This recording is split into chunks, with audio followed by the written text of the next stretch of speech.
শালার মানসির আম আসা, শালা আমার হয়েছে তো কষা, শালা বাড়াইতে হয়েছে না। কত কষ্টকে লাগতেছি, খুব মজা লাগতেছে, আরো বেশি মজা লাগতো যদি কষা না হয়ে পাতলা পায়খানা হতো।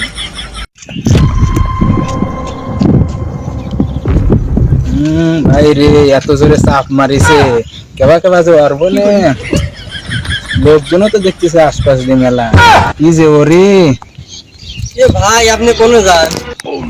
ভাই দুঃখের কথা কি আর বলবো, এই কথা যে কাকে বলবো সেটা আমি বুঝে উঠতে পারছি না। ভাই আপনার এমন কি দুঃখ যে কাউকে বলতে পারবেন না?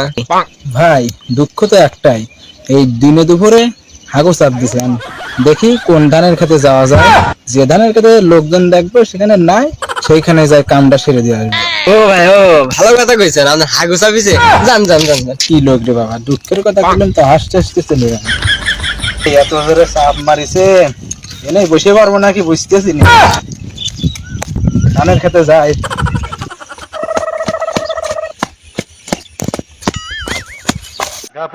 শালা একটু ধানের খেত দেখা যাইছে, যাই এনে যা বসি। শালার মানসির আম আসা, শালা আমার হয়েছে তো কষা, শালা বাড়াইতে হয়েছে না। কত কষ্টকে লাগতেছি, খুব মজা লাগতেছে, আরো বেশি মজা লাগতো যদি কষা না হয়ে পাতলা পায়খানা হতো। কষ্ট মষ্ট রীতি একটু বাইরে এলাম, শালার হান মুসি কি দিয়ে কিছু তো দেখতেই না, যাই এমনি যা ডুব দিয়ে গে, আমার শান্তি হবে না।